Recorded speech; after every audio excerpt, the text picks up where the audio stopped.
Thank you, everybody. It's a big day. Should be fun. I don't know. You'll maybe find reasons why it's not, but I can't imagine because we have a lot of great things happening. It's been a very strong week and a very strong weekend. Before we begin, let me say a few words about the historic events that took place over the last few days.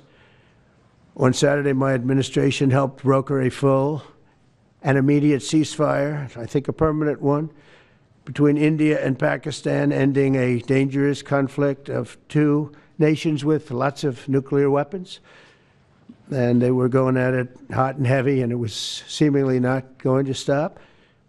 And I'm very proud to let you know that the leadership of India and Pakistan was unwavering, powerful, but unwavering in both cases, and having these, they really were, from the standpoint of having the strength and the wisdom and fortitude to fully know and to understand the gravity of the situation. And we helped a lot. And we helped also with trade. I said, come on, we're going to do a lot of trade with you guys. Let's stop it. Let's stop it. If you stop it, we're doing trade. If you don't stop it, we're not going to do any trade. People have never really used trade the way I used it. That I can tell you. And all of a sudden they said, I think we're going to stop.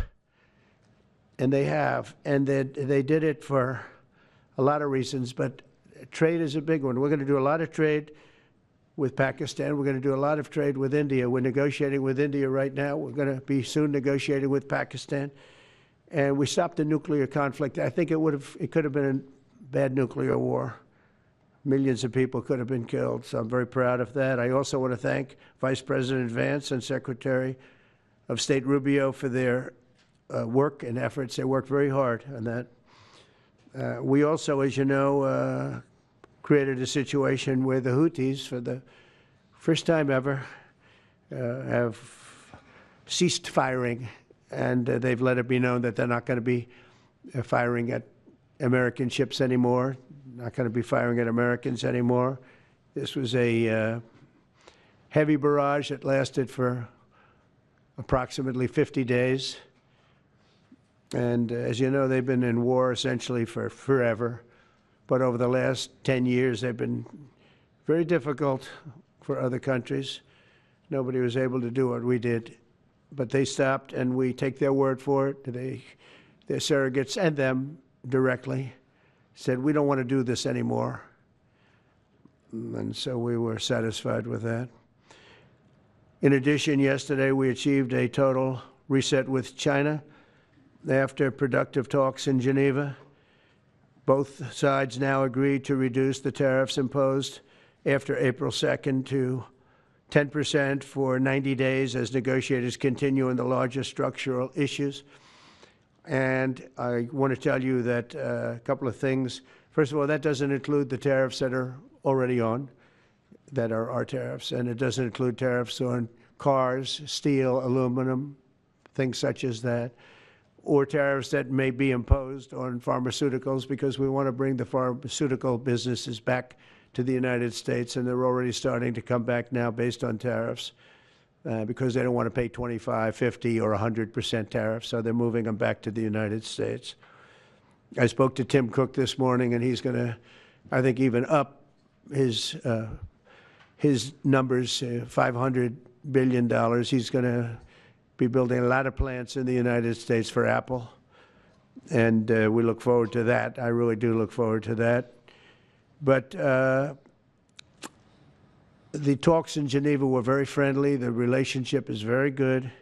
We're not looking to hurt China. China was being hurt very badly.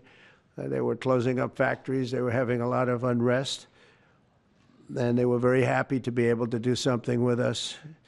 And the relationship is very, very good. I'll speak to President Xi maybe at the end of the week. We have some other things we're doing.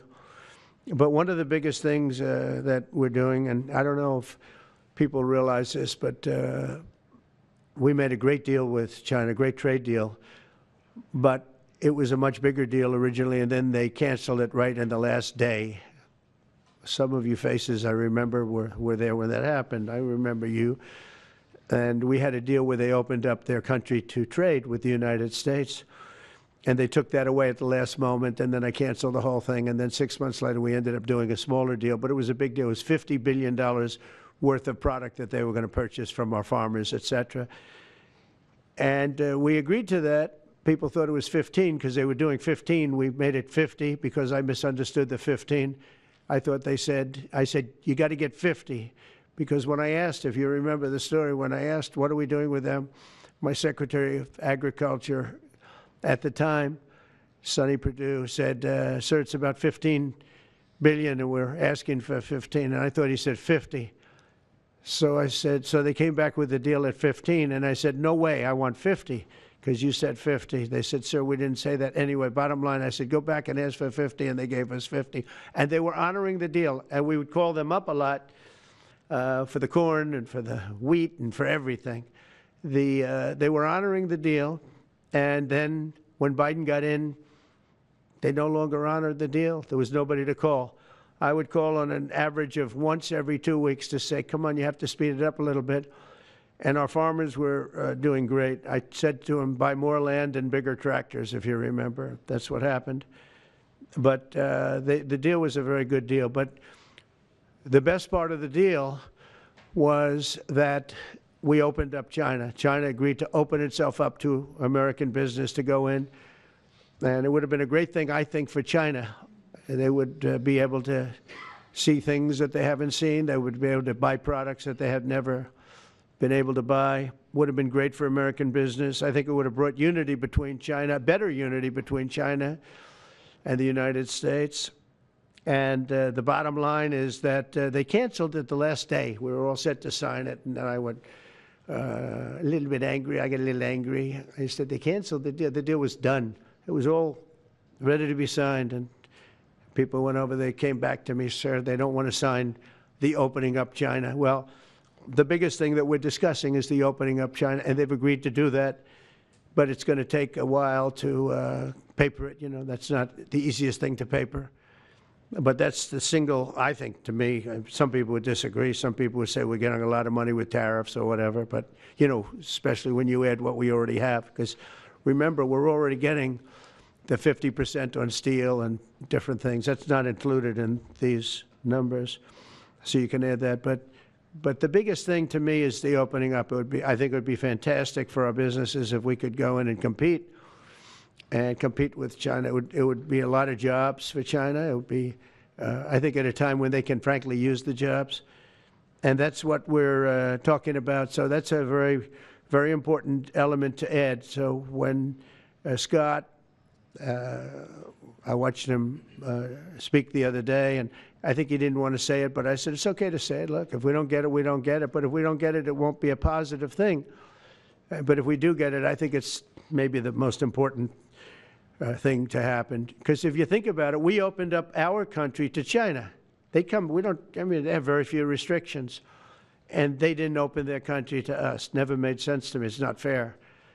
And they've agreed to open China, fully open China. And I think it's going to be fantastic for China. I think it's going to be fantastic for us. And I think it's going to be great for unification and peace. China will also suspend and remove all of its non-monetary barriers. They've agreed to do that. Well, they're very numerous. But again, to me, the biggest thing that came out of that meeting is they've agreed. Now we have to get it papered, but they've agreed to open up China. It's going to be great for everybody.